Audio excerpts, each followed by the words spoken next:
This video will describe how to use the web search tool in Read and Write for the Mac desktop. This tool is used to initiate a web search on either a highlighted word within a document, or it can be used to create a manual search. An internet connection is required for this tool.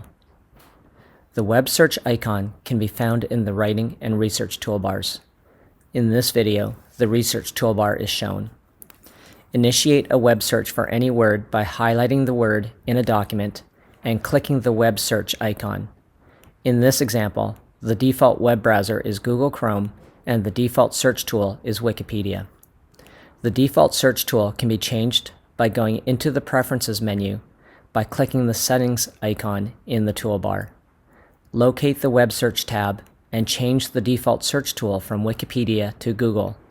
Now, when the web search tool is activated, results will be shown in Google instead of Wikipedia. Create a manual search for any topic by clicking the web search icon without selecting a word. Type your web search inquiry into the window and click OK. Results will be shown in the default search tool.